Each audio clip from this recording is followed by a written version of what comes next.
Lost. It's WrestleLost. It's WrestleLost. Can you believe it? King Bad God. Oh. I see that, JR. It's triggered. It's Johnny. It's Drew. Can you believe it? It's going to be a slobber knocker. As they say, anything can happen on WrestleLost. Welcome to WrestleLost, folks. Yes, Sister Dana's here. It's the WrestleLost Derby cast.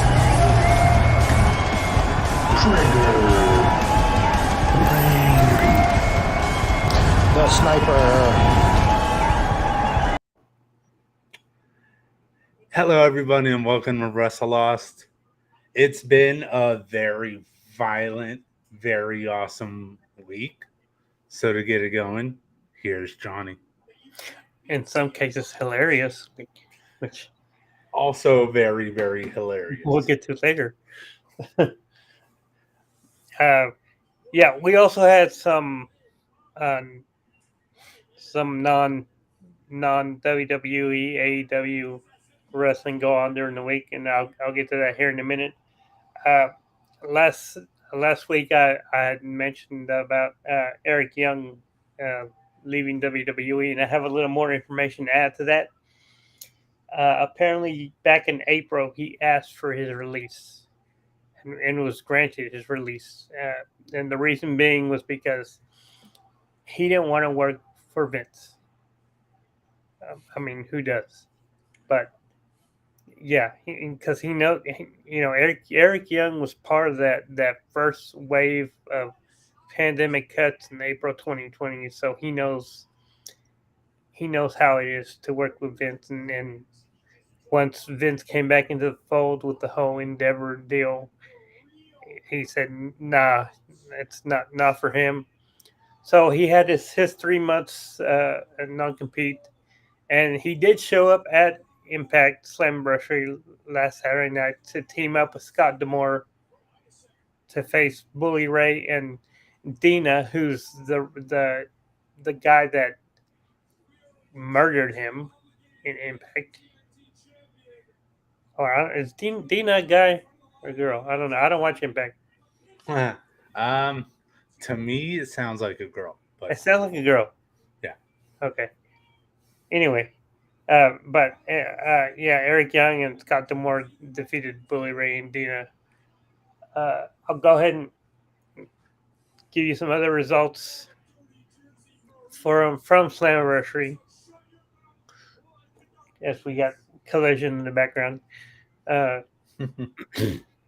Trinity has won her first non-WWE title. She defeated Deonna Purrazzo. Good for her. I'm glad that she won the title. Yeah, I heard about this, and obviously we can't watch everything because there's a lot of wrestling going on. Yeah. But hey, to those that watch it, I'm hearing nothing but positive things about her winning it. So, hey, I might give it a shot. Not watch it fully, just maybe watch that match. Yeah. And there's new Impact Tag Champions, former NXT UK wrestlers Mark Andrews and Flash Morgan Webster. They won the titles. Leo Rush defeated Chris Sabin to win the X Division Championship, and Alex Shelley retained his Impact Championship against Nick Aldis. After that, we got a returning Josh Alexander to challenge. So that's good that Josh Alexander's back. He had suffered an injury a few months back. Actually, WrestleMania weekend suffered an injury. So, yeah. And last night we also had Ring of Honor Death Before Dishonor. Now I didn't watch this either, but I can give you some of the results. Claudio defeated Pac to retain the ROH World Title. Athena defeated Willow Nightingale to retain the Women's Title. the Dark Order defeated the Righteous in what was a match called Fight Without Honor. Of course, this is their feud because Duke Grayson turned his back on the Dark Order and joined Vince and Dutch. Okay. Shibata retained in a surprising match, a surprising move, retained the ROH Pure title against, I guess, Daniel Garcia. Yeah, I saw some clips from that match. And speaking of hilarious, it's Daniel Garcia. You know what goes on. Yeah, which again we'll talk more about that later. Yeah. Daniel Garcia, and that is not this match. The Mogul Embassy successfully defended their 6-man titles against Leon Ruffin, Ryu Taguchi, and Master Wato from New Japan, which have probably the best team name I've heard in a while. They're called 6 or 9. That's a good name. I like it. And Samoa Joe, well, not and I got a couple more. Samoa Joe defeated Dalton Castle to retain the ROH TV title. And we have new ROH tag champions. Aussie Open, Mark Davis, Kyle Fletcher defeated in a 4-way match the Lucha Bros, who were the champions, the Best Friends, and the Kingdom. I inadvertently know that result just because I saw Sky Blue's tweet with Kyle Fletcher, and he had the belt. Yeah, because they're going out, right? Yeah, they're dating. Yeah. So I as soon as I saw that picture, I'm like, well, now I know who won there. So yeah, I've tried to avoid results, which is fine. You know, I knew I was gonna know some of them because social media and shit. But I was trying to avoid as many of them as I can, just because I'm still gonna watch it. But I knew most of the ones you had said. The right. one thing I am hearing is the main event having Athena and Willow Nightingale main event. Yeah, that was the main event. I hear that was a hell of a choice because they had a banger of a match. Mm-hmm. That's what I'm hearing. So I can't wait to watch it. It'll definitely happen this weekend. Yeah, right. Yeah. I'm gonna look that up too. This card actually was gonna look very different, but some other things fell through. So, my mic's falling. So Samoa Joe is going to be in the new Twisted Metal TV series, and was supposed to take time off from AEW and Ring of Honor to do some promotion for that, but because of the actor strike, all that promotion has been canceled. Now, on Death Before Dishonor, we were supposed to have a number 1 contender match for the TV title with Shane Taylor against Dalton Castle. But that match was changed to ROH TV when Joe's plans fell through. Which, by the way, at the pay-per-view last night, Shane Taylor was defeated by Axel Andretti, which is another big win for him. So Joe's original opponent for Death Before Dishonor, as something just popped on my laptop, was going to be Mark Briscoe. But Mark Briscoe ended up being injured, so he couldn't go. Claudio's original opponent was going to be Eddie Kingston, but obviously Eddie Kingston in the G1 having a hell of a time. Yeah. He's 1-1 so far. And then when Eddie went out, that was changed to Mark Briscoe after Samoa Joe's plans fell through. But then Mark was injured, so they set up Pac versus Claudio at Blood and Guts this past Wednesday, which we'll talk about later. So yeah, so the card could have looked a lot different. Yeah, it's unfortunate because of injuries and other commitments that it looks it's not the card that they originally wanted, but it's still a badass card.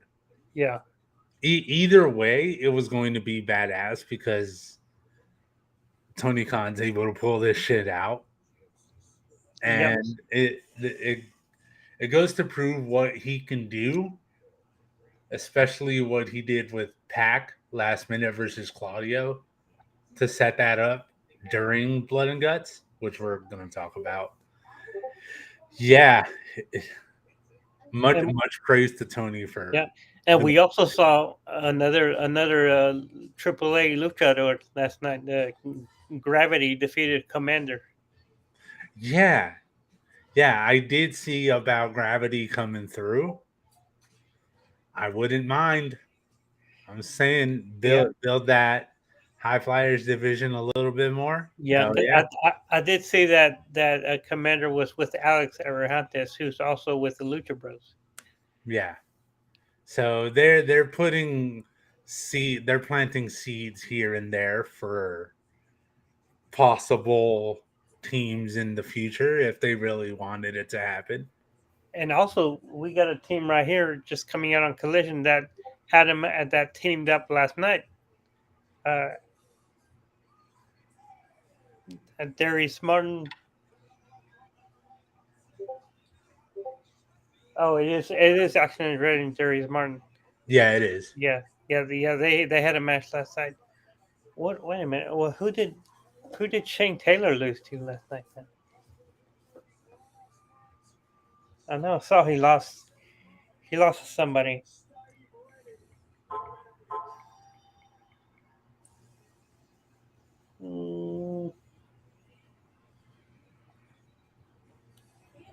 Yeah, but this is going to be an interesting match, though. Yeah, we got Action Andretti and Darius Martin versus Juice Robinson and Jay White. Hell yeah! Oh yeah. So last night, okay. So last night they defeated the Workhorsemen. Anthony.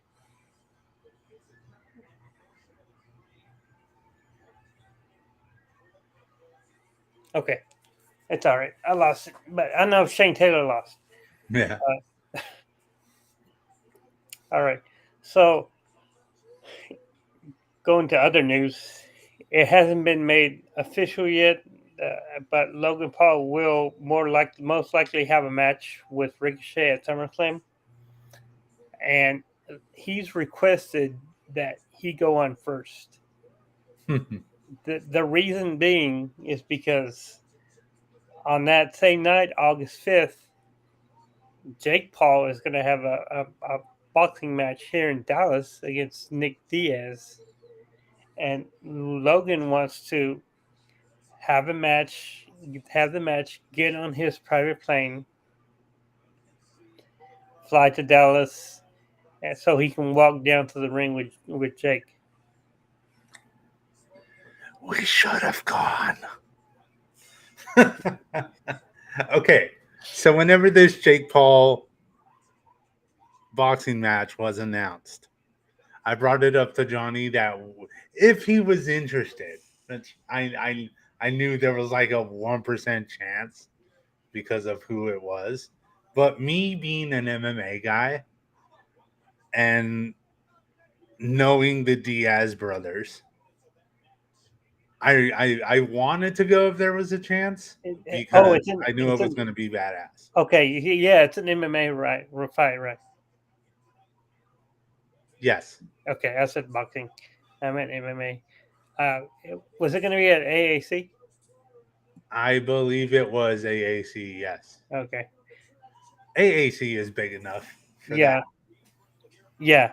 Yeah, so I brought it up that we should go just to boo Jake Paul and to try and meet Logan because I thought that would have been badass. That was a couple months ago, so I had actually forgotten about that.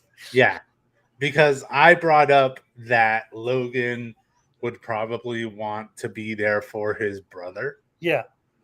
And you were like, but that's not possible because they got a pay-per-view that weekend. And now it might be possible. Don't get me wrong, there's a time crunch there. Oh So yeah. I highly doubt it'll be able to happen, but you never know. Because Detroit they're an hour ahead. But I'm sure Jake Paul versus Nick Diaz would probably be the main event, right? Yeah, it has to be. So let's say the event starts at 7, probably go on maybe about 10. 10, 11-ish. Yeah.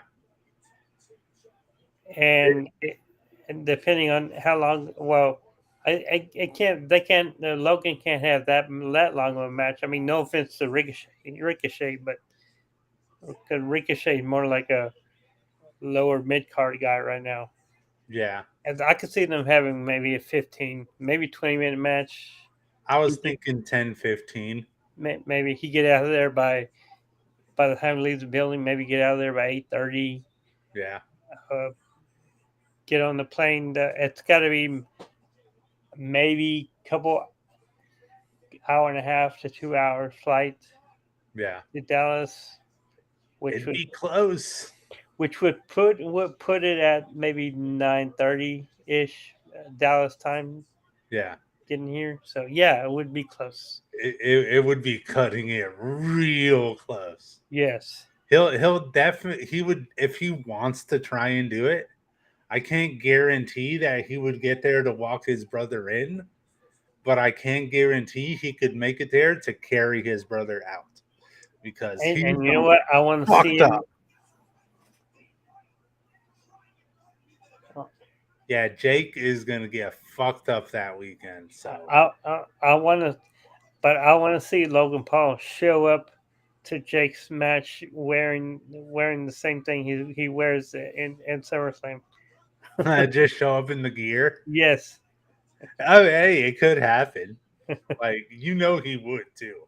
have KSI with him just walking down in the Prime costume.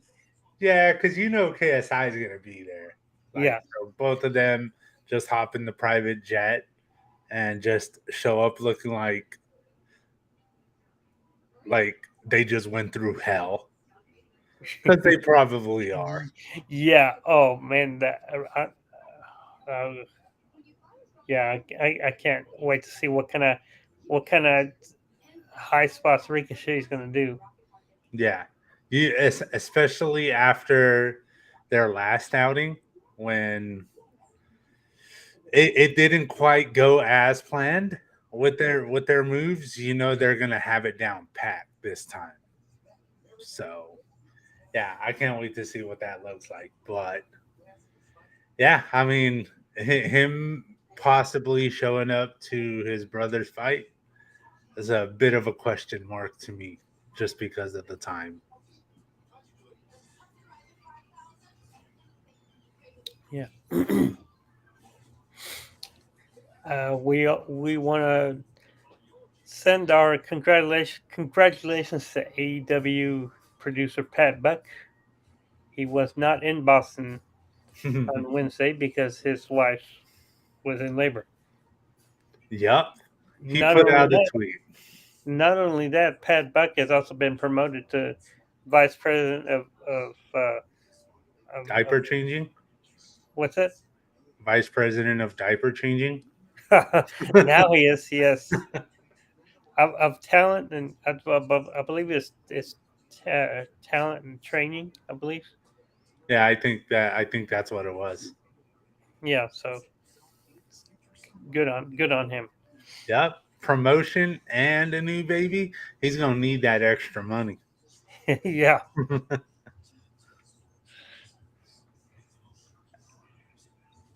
Okay, so we haven't seen Bray Wyatt since before WrestleMania. He's been out with some sort of illness. We don't know what it is. That's apparently, that's his business. He's not filling anybody in on that. Uh, but we could have had a different timeline following WrestleMania. It's come out that after WrestleMania, Bray Wyatt was supposed to have a new Wyatt family, which was going to include Bo Dallas, who was playing Uncle Howdy, Eric Young, who again no longer with the company, and Alexa Bliss, who is now pregnant. So if Alexa didn't get pregnant, if Ryan Cabrera kept his dick in his pants,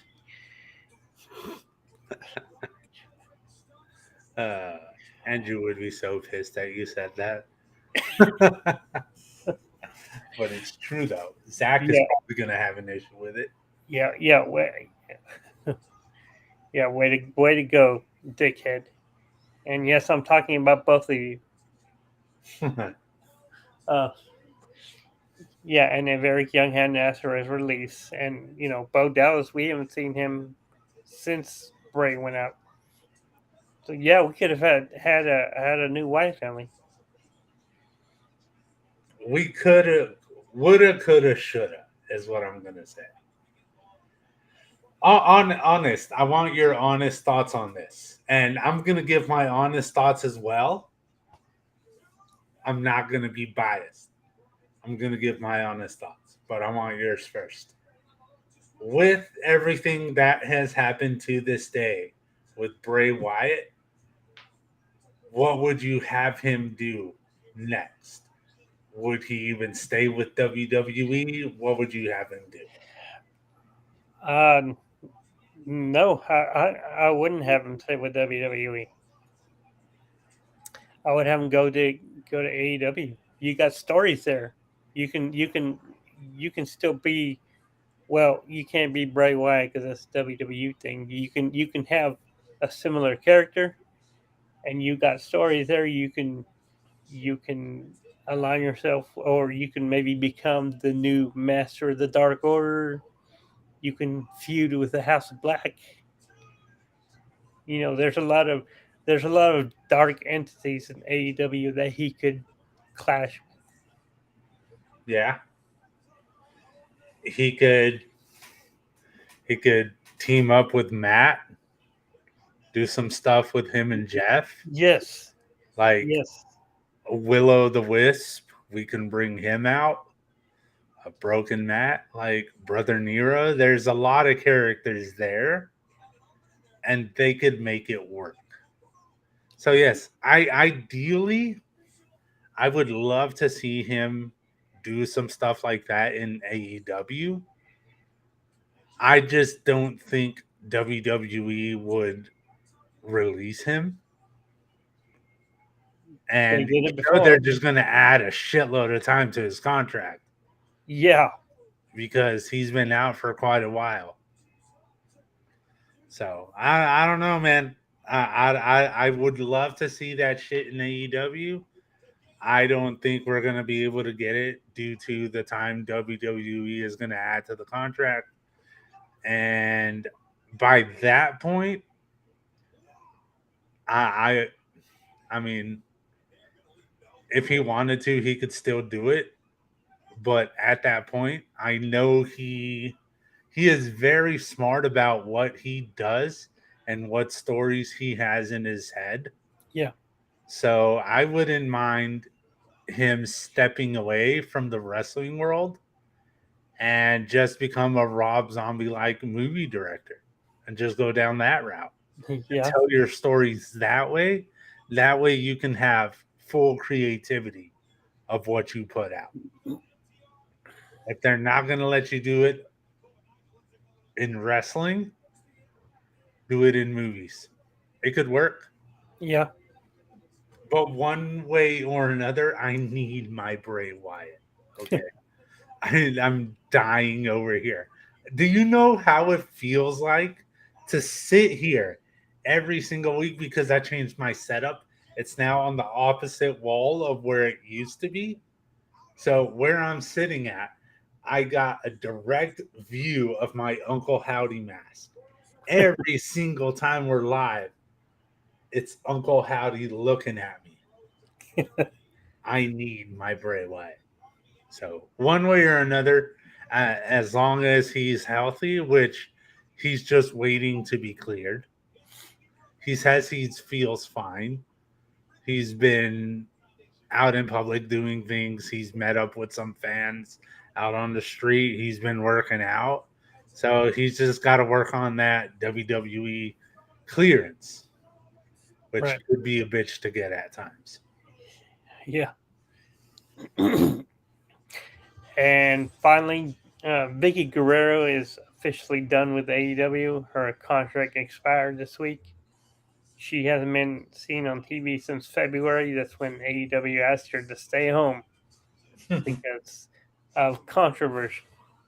Because her younger daughter accused Vicky's husband, which was her stepdad, of I guess sexual assault. I guess on a cruise back in 2020, which of course Vicky and her husband denied, but then on the other side you have Chavo and Vicky's other daughter who side with the sister. But then Vicky made a post about how her daughter's a narcissist and that they're paying for her for everything, to do everything, they're covering all her costs, and so AEW didn't want this, they didn't want this going, they're not big on, or they won't even condone any kind of domestic issues, which is Yeah. why they released BJ Whitner. So Vicky is gone now from AEW. I don't know if WWE would want her back. If she does, again, like Bray Wyatt in AEW, there's stories there for Vicky in WWE. Yeah. Come She get your boy Dom. she could, yes, she either one of two. She could align herself with the LWO. I don't want her to, but she could do that. But then also she could align herself with Judgment Day. Maybe not be with Judgment Day. Maybe be against the relationship with Dominic and Rhea. Yeah. Maybe Because lead to a Rhea Vicky match. uh to watch Vicky get beat down by Rhea, that would make her return worth it. Yeah, Because okay, you were there. I mean, we were there whenever she came into AEW. yeah, because it All was of a sudden, it was that first show in Garland in yeah, 2019, and this was like it was at the beginning of the show. yeah, It wasn't even Dynamite hadn't even started yet. It was actually on AEW Dark. yeah. It was just no. It wasn't even televised yet. It was Well, just it was for on the YouTube, but it was on Dark. it was for the crowd in the moment, though. Well, yeah, I mean, but I saw it the week after on YouTube. Yeah, On Dark. And yeah, we were surprised when we heard, because that's the first thing you heard was "Excuse me." nothing but booze. Yes, An eruption of booze happened. yeah, because if you're a wrestling fan, what that means when you hear that. Yeah. But as far as her coming back into WWE, I think there's a better chance of her having the storyline with Rhea and Dominic, because to me, doing something with the LWO even though it is Eddie's thing, Yeah. it used to be Eddie's thing. It's LWO exists because of Eddie, largely in part because of Eddie. But you gotta link her directly to Dominic, Right. or you could even merge both stories in the end, Yeah. and LWO versus Judgment Day. yeah, LWO versus Judgment Day, and that's when Dominic sees what he's doing wrong and that he needs to go back to his roots and be with family, and that's when he could join LWO. Because I've heard that once this bloodline story wraps up, that Judgment Day are going to be the main storyline in the company. Yeah, it's definitely worthy of being the main storyline. It's just nothing is going to beat the bloodline right now. So they could try, but it is not going to beat the bloodline right now. Well, So, no, what I'm saying is that WWE are projecting to make Judgment Day the main storyline after the bloodline ends. yeah, that's how I'm saying they're just holding off Yeah. until this bloodline thing ends. So, yeah, man, I wouldn't mind seeing her back in WWE. There's plenty of different ways they could work her in. So, Yeah. hell yeah, I'd be down with that. Yeah. But yes, avoid the controversy. AEW, that's what we love. Yeah. And that's the news. Okay. So now that we've gone through the news, I'm going to go ahead and get into the shows of the week and get Johnny's moment for WWE. Okay, so last night we had what Paul Heyman called the rules of engagement, which I think it's a stupid term. Sounds like they're getting married. But between Jey Uso and Roman Reigns, and basically it was just a contract signing, really. But they had the table set up, and this was at the last segment of the show, and Jay sitting on one side of the table, and of course Roman sitting at the head of the table because he is the head of the table. And Roman asked Jay, he said, "Are you sure you want to do this?" Jay said, "Yeah, I am." He said that it's because of you that I'm doing this. And he said, basically said, we're going to have a tribal combat. Tribal combat. Sorry, I had to do it. That's the first thing I thought too when I heard that. And Roman looked at him like what are you talking about? And he asked Jay. He said, "Do the elders know about this?" And Jay said, "It was their idea." Fuck yes. So they both signed. Roman puts down the lei on top of the belt as if to say that, okay, this match is going to be not only for the title but also for the title of the tribal chief at SummerSlam. Yeah. And then they got up. They actually they stared down. They actually shook hands.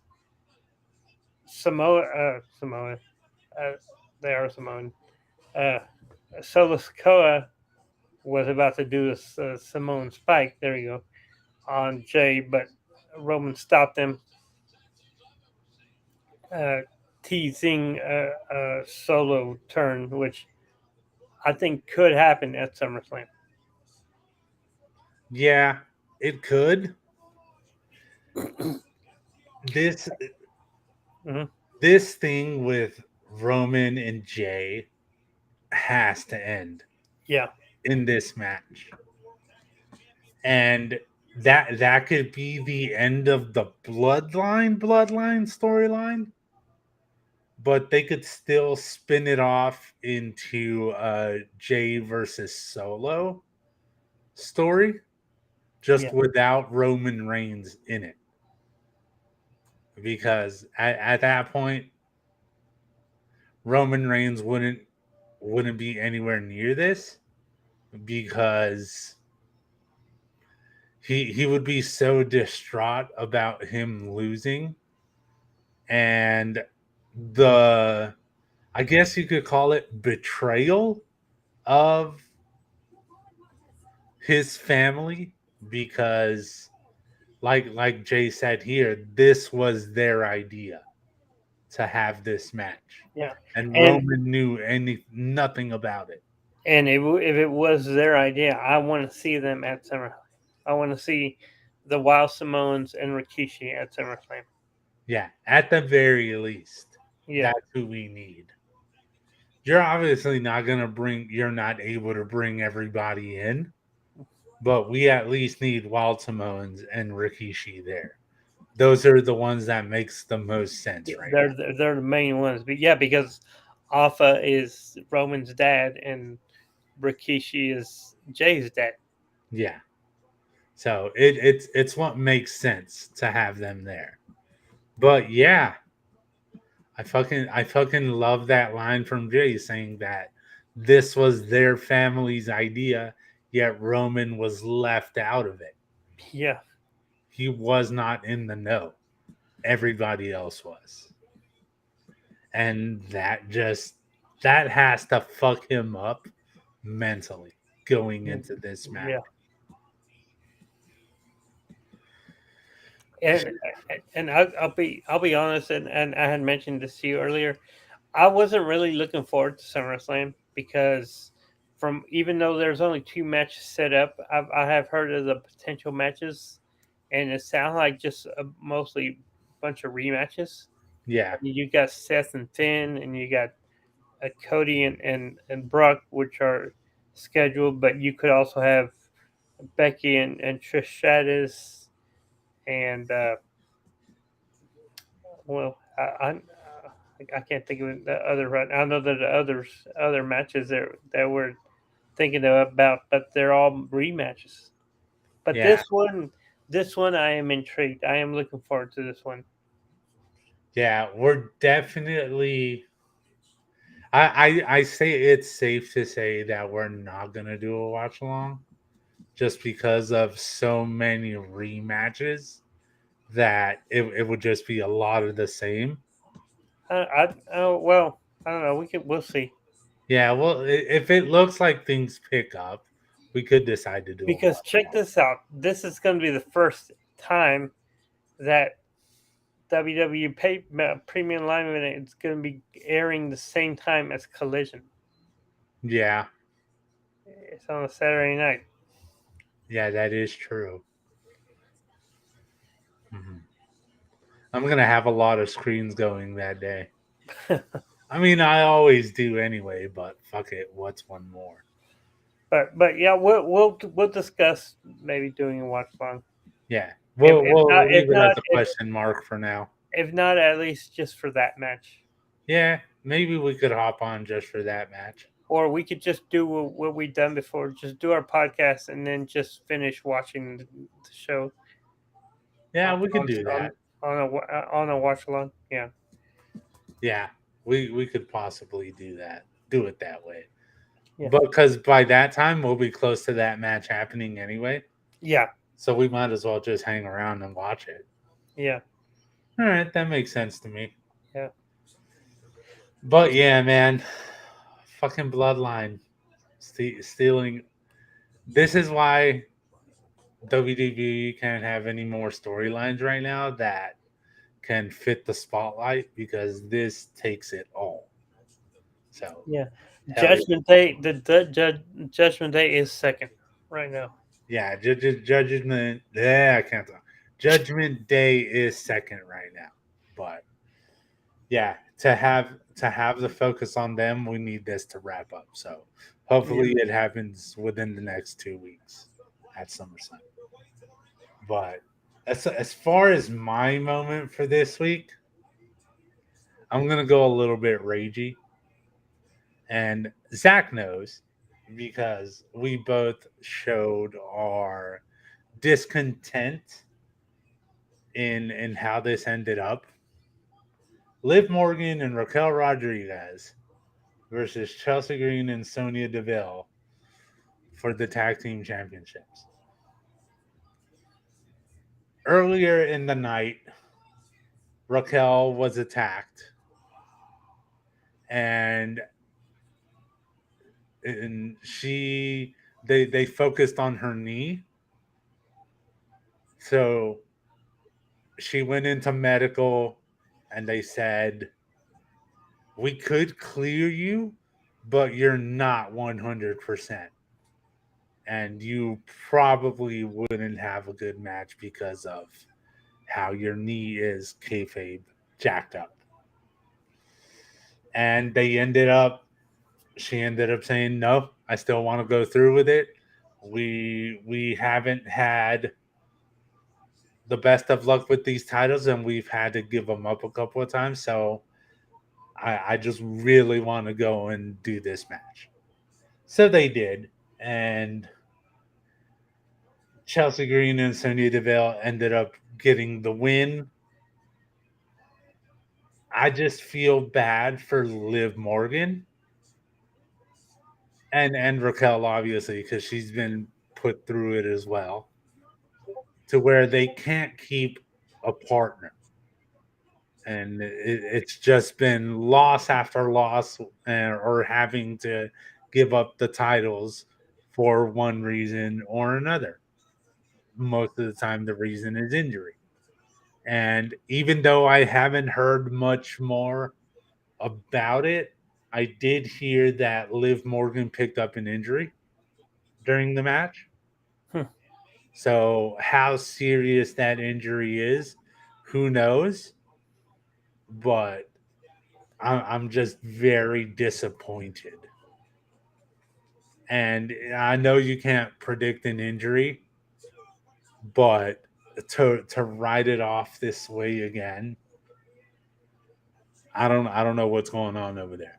But we finally had Raquel and Liv Morgan with a solid chance to try and get a good run, and this is what they do.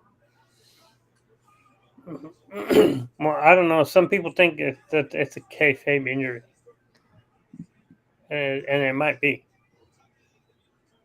I hope so, because I just think it's too soon from her coming back from another injury to go straight into having another injury. So if it is kayfabe, cool. But I still hate that that's what they did. But I am hearing that they want to do and give Raquel Rodriguez like a singles title run. So maybe that's why they took it off of them again, to start building towards that. But I just hope you get something better for Liv. Probably because we saw her in the main event. Yeah. I just want something better for Liv as well. That actually wasn't the moment I thought you were gonna talk about.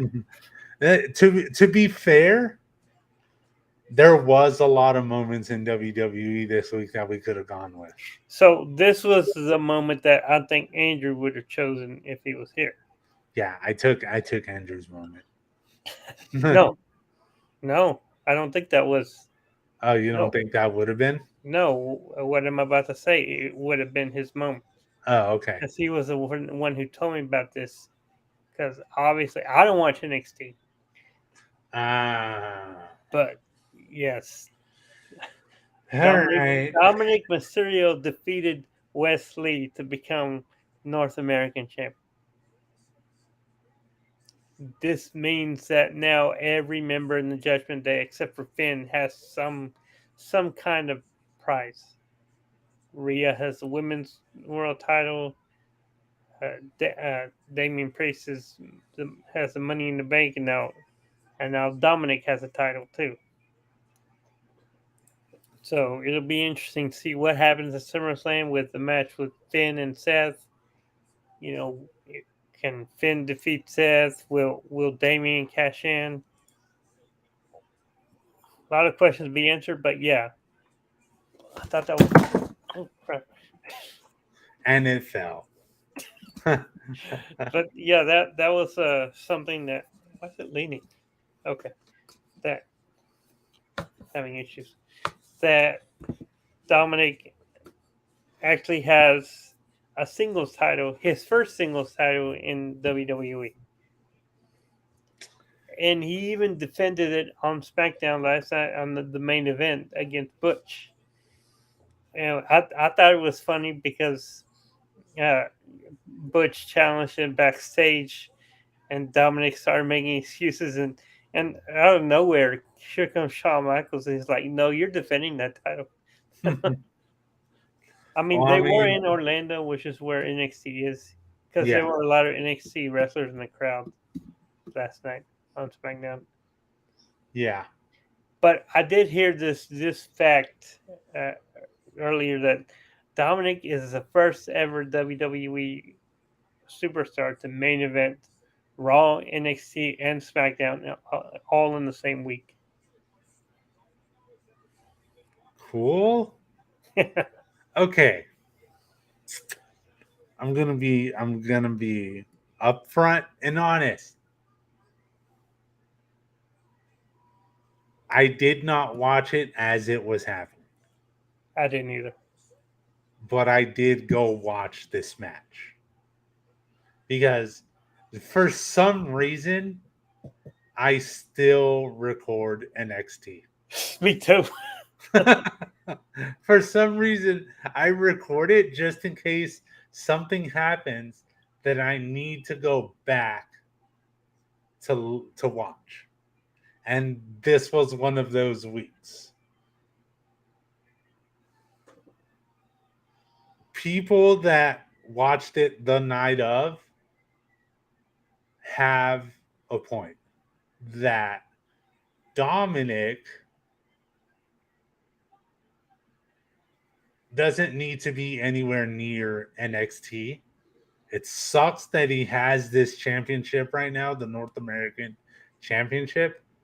And a lot of people are disappointed in NXT and WWE for allowing Wesley to lose it to Dominic. Yeah. Because one spot in the match where Dominic didn't know exactly where one of the moves was going and almost dropped Wesley on his head. And it was just a very unsafe match.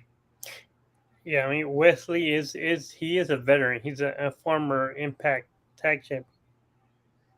Yeah. And just for him to go out like this and lose this sort of a match to Dominic, it doesn't look too good for NXT, for WWE. And then to go back and run another match between Dominic and Butch, and that one looking decent because it's on the main roster, just goes to show you where Dominic belongs. On the main roster where he can be protected, where you can hide his flaws in a tag match, a 6-man match, whatever you want to do.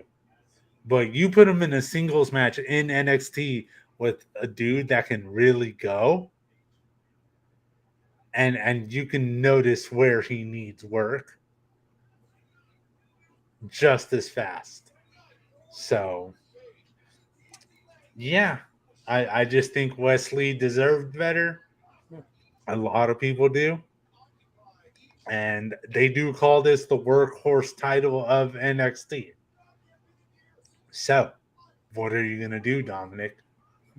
Are you going to improve very quickly and show us that you can actually handle this and have this belt? Or, like a lot of people are thinking, are you just going to drop it in 2 weeks or something like that? Lose it rather quickly and then just go cowering back and hiding on the main roster. It's interesting to see who he's going to wrestle next because Next Sunday they have the Great American Bash. Yeah. Yeah, it's going to be interesting to see who ends up being his next opponent. So Maybe it'll just be Wesley again. He'll win it back.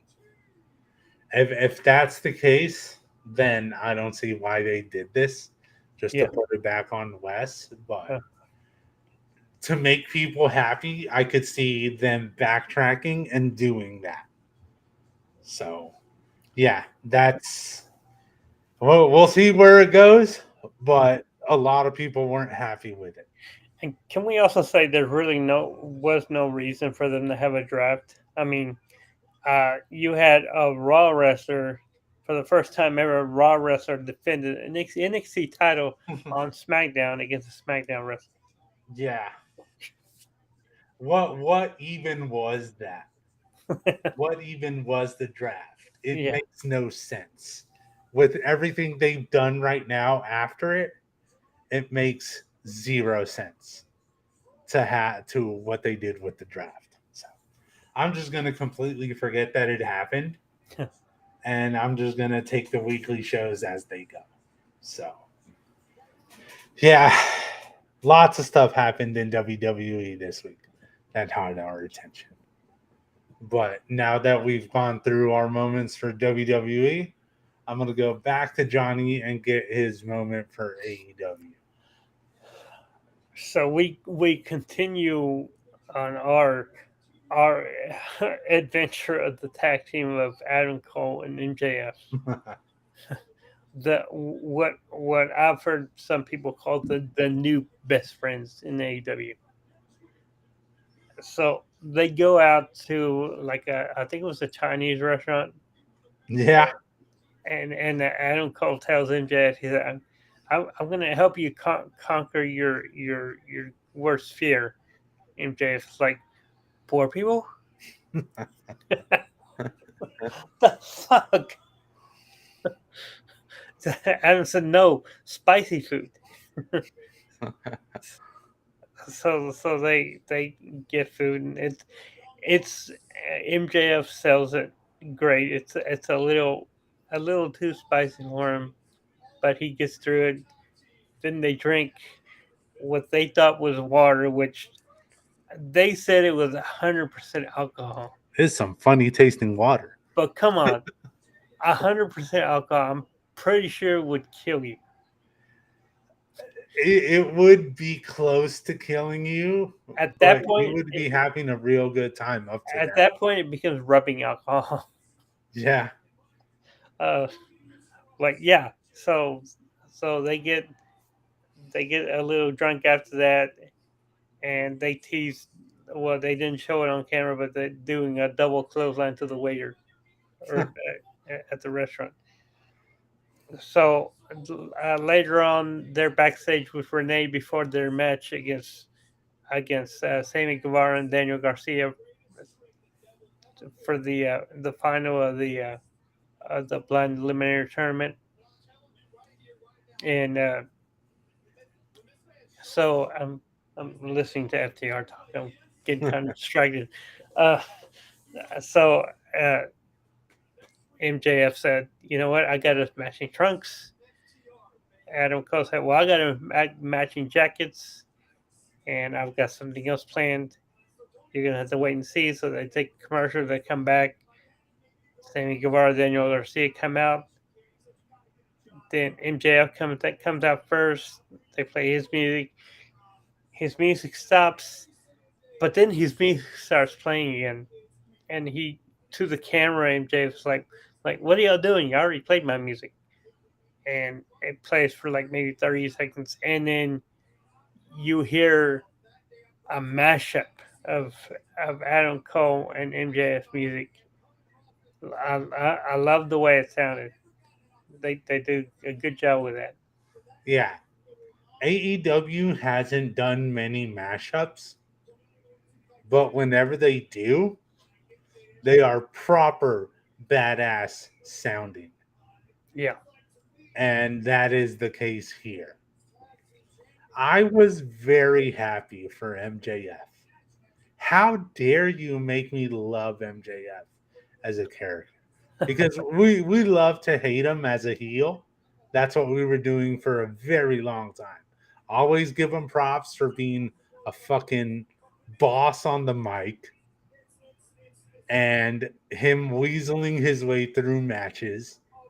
But then you put him together with Adam Cole and he starts having legit, I mean, even a little bit before that, against Danielson and stuff like that, he was having legit fucking badass matches. But then you put him with someone as lovable as Adam Cole, who also has that bad boy side to him that they both can bring out of each other. It's perfect. This is perfect. And I've seen some people talk about it and them saying, I'll be damned if this isn't just as good or even a little bit better than the Bloodline stuff, but it's right there with it. Yeah. So they go into the match, and they actually start this match with a dance break between Sammy and Daniel. This is where Daniel Garcia gets to do his dance moves. Like from what I've heard, he did last night with Shibana. I was almost expecting for Carmella and Ron Killings to show up. In an alternate universe. Yeah. But yeah, so it was after that. Then they got serious and had the match. In the end, Adam Cole, MJF, they won. They finally hit the double clothesline to like a huge pop. They won the match. As their music was playing, Adam Cole gets the AEW title to hand it to MJF, and he looks at it a little too long, and MJF starts to get pissed about that. But then, Adam Cole calms him down. They hug it out after the fans were chanting to hug it out. And then that's when FTR comes out for a stare down. And I'm gonna have to go back and watch this, but we just heard that. From what I heard, it sounded like a fire promo from FTR. Yeah, I need to go back and watch that as well as CM Punk at the start. Yeah. I need to go watch that. But yeah, so next Saturday night for Collision, we're gonna get the tag title match: MJF and Adam Cole versus FTR.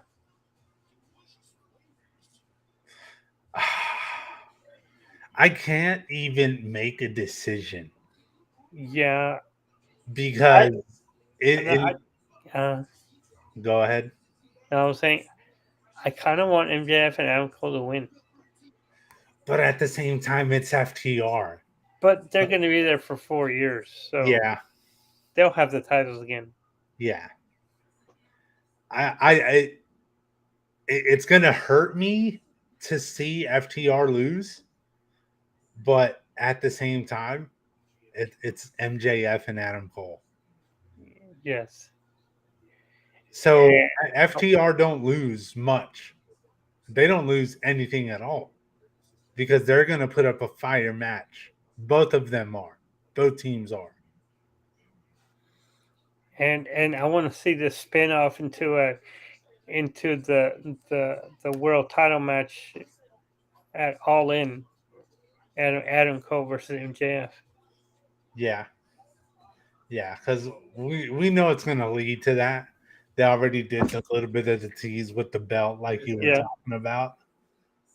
So, yeah, I can't wait to watch this match because it's gonna be fucking badass. So I can't wait for that. But as far as my moment, I'm gonna make mine short and sweet. The opening match on Dynamite for the FCW World Championship, Hook versus Jack Perry. It was Beethoven, right? Am I right? Beethoven's Fifth Symphony. Okay.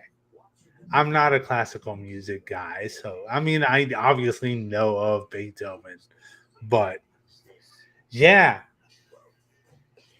the video package of Jack Perry like burying himself, his old character, Yeah. burying Jungle Boy, and him coming out to Beethoven. A lot of people thought the same way that I did. I thought this was just gonna be the start as far as the music goes. I thought it was gonna lead into something else. Kind of like Brian Danielson's intro. Kind of like Brian Danielson's music. I thought it was gonna have that sort of an effect where it leads into something else. But no, it's just straight up Beethoven. Unless if they decide to do something with it later, and this is just how they started it out. But yeah, Hook and Jack Perry putting up a hell of a match. But at the end, Jack Perry winning and him being the new FTW champion. This was the first time. There's been a couple of matches where Hook has been given decent competition, but nothing like Jack Perry. I think this did a lot for his new character, him defeating Hook, and Hook didn't lose anything because it's a more focused, a more badass Jack Perry, a more shithead Jack Perry, because Yeah.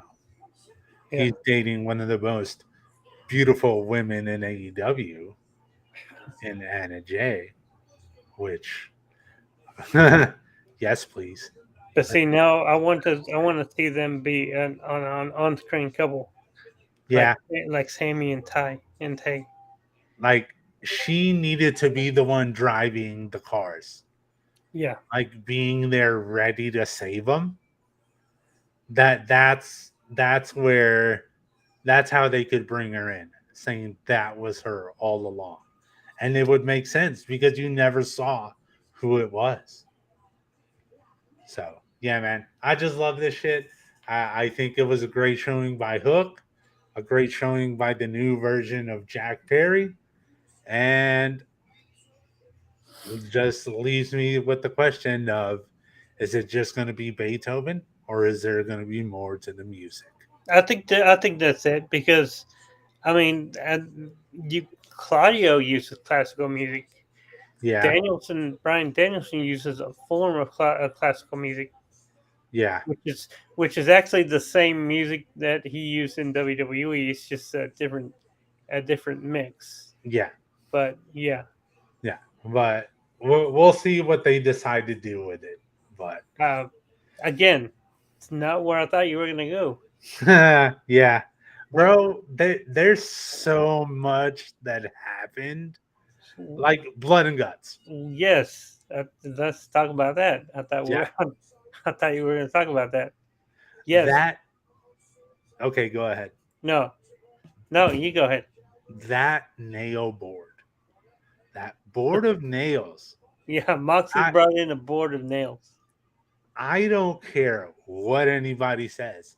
And people have been saying, and it makes sense. It makes sense what people are saying. So what they said was because it's even, as long as you land evenly on it, you're Yeah, gonna feel it, but it's not gonna pierce you. It's because the weight right. distributes evenly. Yeah, you're going to get scratched up, but it's Yeah, not. Yeah, uh, just I've but a I've scratch. I've seen the board of nails used in person because I do taekwondo, and at some of our black belt tests in the past, we've had guys actually laying on boards of nails Yeah, and like having like bricks laid on them. So yeah, so I've seen that done before, but there were a lot of violent spots in this match. yeah, they brought out thumbtacks, and I forget who it was, but who was actually throwing thumbtacks from the top of the cage. I believe that was Nick Jackson. Okay, It was one of them, but I and think it was Nick. and then Pac got on top of the cage, did a stomp through the table. Yeah. Oh, what's hard am I forgetting? Yeah, there's The broken glass. yes, broken glass, shards of glass. Yeah. And at one point, I believe it was to Matt, and I think it was either Moxley or Claudio that got some of the broken glass, put it on his chest, and just started stomping. Like, bruh, what the fuck, man? And then the Golden Lovers, like, come on, bro. The reuniting Golden Lovers. So damn good to have them both together. And it even though this is the part that I do hate a little bit, not for him being in it, but for what people are saying. That in this one match, he kind of got lost in the shuffle because of it being a blood and guts match. That's why I'm hoping that whether it be a short term or a long term contract, I hope this isn't the only match he has Yeah, in AEW, because he deserves to have singles matches and even tag matches, just him and Kenny, yeah, just I him would and Kenny doing some tag shit. like to see that. Yeah. Yeah, I know he broke up a few submission spots. At one point, there was a 5-way submission going on. Yeah. Uh, but the end of the match came when uh, Don Callis, he saw that the BCC were losing, so he took Takeshita out of the match. Then you had Pac walk out on the BCC, which set up the ROH match last night with Claudio. Yeah. And then Hangman got a chain and started choking out Wheeler Yuta with it. This is the same way he did to Moxley at Revolution. While Moxley was handcuffed. Yes. So he couldn't do anything. And so because of that, because Moxley knows what that felt like, even though he always taught Wheeler Yuta not to give up, Yeah. it was Moxley who threw in the towel. Which you didn't see because they didn't show it on camera. Yeah, yeah, you missed it, but that's what happened. So I thought he had actually given up, or like he passed out, so Yeah. they called the match. But that wasn't the case. Moxley threw in the towel. Yeah, so the Golden Elite won, and from what I heard, surprisingly, there were no injuries this year. Yeah. No major injuries. No is what major they're saying. injuries. Bumps and bruises, of course they're going to happen. You had a Yes. board of nails, you had broken glass, you had all kinds of shit happening. You had thumbtacks, of course they're going to be banged up.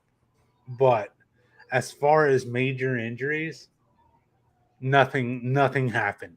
We're safe. Surprisingly. We're in the clear, surprisingly.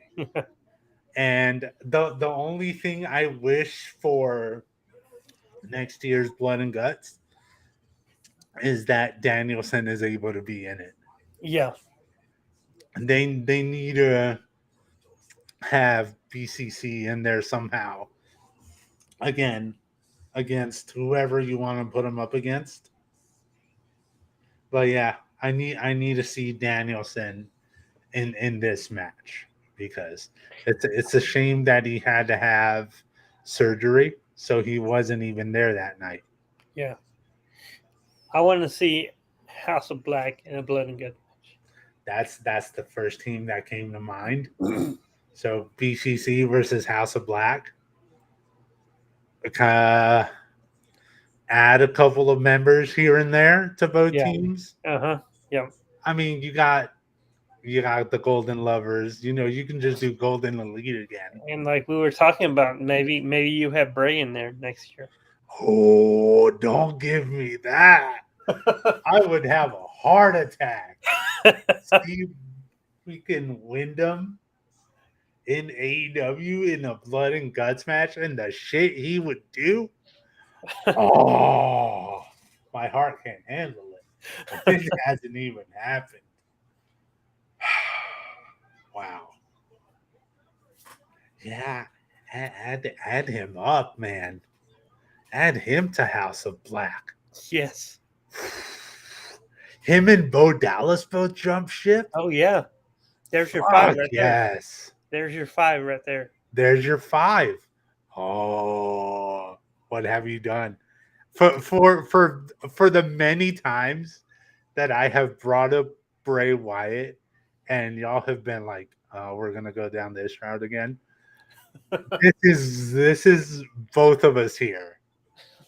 Just brainstorming shit that, like we've always said, probably is never gonna happen.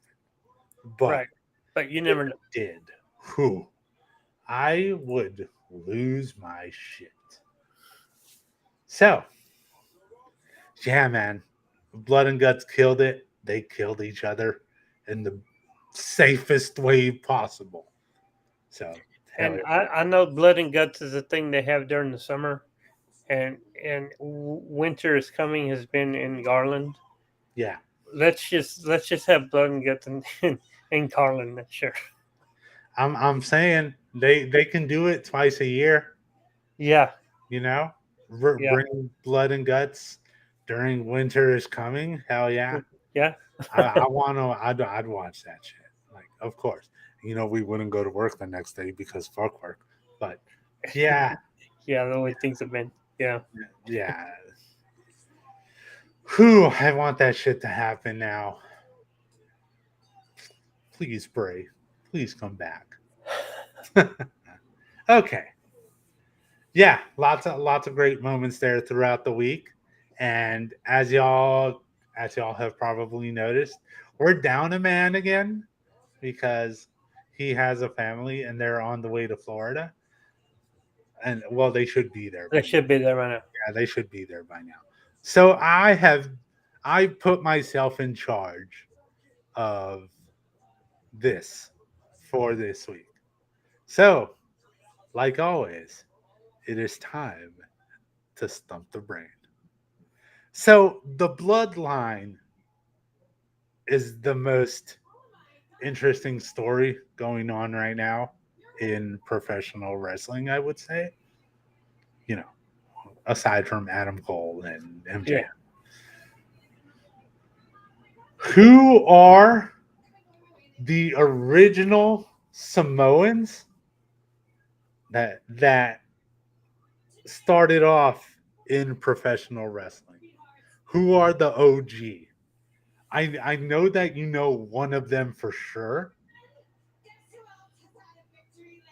but there's actually 2. Well, yeah, because the one I could tell you is Peter Maivia, the high chief, the actual tribal chief. The actual tribal chief. Peter Maivia, who's The Rock's grandfather by marriage. So that's on the is it the Fatu side or the Anawani side? No, I think it's the Anawahi side. Yes. That's all I'm going to say. Yeah. It's on the Hawaii side. Yes. Who was on the Fatu side?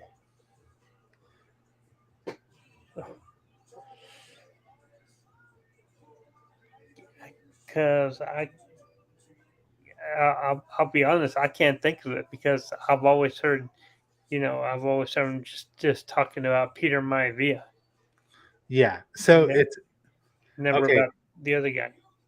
Okay. So I'm going to read it off, Okay. and I'm going to try and get this name as close to, because I heard what it said. I heard how it said. So I'm going to try and replicate that. It all started when the Reverend Amitwanai Anoa'i became blood brothers with Peter Maivia, Hmm. a high chief of the lineage, one of Samoa's four great state dynasties, and one of the men who, in a roundabout way, trained two of the Reverend's sons to be professional wrestlers. So it was, you were half right. You Yeah. had Peter Maivia, and then you had Reverend Anoa'i. This I'm talking about. This is stuff where I believe it was 1914 he was born. So we're talking about a long time ago. More than 100 years ago now. Yeah, yeah. Wow, that's crazy to think about. Yeah, That it goes back that far. because I know Peter Maivia he was wrestling up until I think the 1970s when he passed away. But yeah, Yeah, okay. So I remember seeing an interview with the Usos where they said, where the interviewee asked them, let's go through your lineage. Hmm. Take us from the beginning to where we are now. And legit, the Uso said, we don't have enough time for that. And it's obvious that they did not, because Yep. it goes back to 1914. Yes, because I've actually seen the actual family tree Yeah. of that family, and there's like 6 or 7 different columns, and they each split off on both sides, and Yeah. it just gets real convoluted. I mean, on the bottom of the list is all the cousins, The Rock and Nia Jax and Tamina Yeah. and the Usos, and you know, Yokozuna's kid. I think he had one. So yeah, Yeah. I mean, right now, you get any one of us to track down our lineage and that whole thing, and it's a long ride for anyone. So yeah. I don't blame them. So within the last few years, both my parents they did that 23andMe Yeah. to see what their lineage is, uh, and all Hispanics you'll find in that they go back to the either Aztecs or Mayans, Yeah. and also on my mom's side of the family, there's Asian, which you could probably, if you look in my eyes, I've got a little Asian. I'm not gonna look in your eyes because that's just weird. Yeah, because you don't want to you don't want to get lost in my eyes. Oh, we just crossed the line that I never wanted to cross. Okay, but there's also a tiny bit of African American in me. Not Tiny touching bit, that subject. like 4%. Well, And there's also like Eastern European somewhere in the lineage too. So yeah, it's very it's very convoluted when you try and look at that stuff. yeah, that's why I haven't tried, but maybe one day I will. Yes. But yeah, that could happen to anyone. So yeah, like always, if you have any questions or comments, wrestlelost@gmail.com, WrestleLost on Facebook, and don't forget to give us a follow here on Twitch and on YouTube. So Also real quick, I want to promote my TikTok channel, Johnny_from_WrestleLost. I post videos on there of the clips from our podcast. This week I posted a video of Shawn Michaels' first match, which was here in Dallas in 1985 against the One Man Gang. It's hilarious. It's a short squash match, so it's not that long. But go check that out. Hell yeah. Definitely go check that out. And yeah, it's going to be an interesting week. There's still some interesting wrestling going on right now. So we will come at you next weekend with that. So yeah, I'll give you all a G1 update next week. Yeah. So hope everybody has a great weekend and talk to y'all later. See you next week.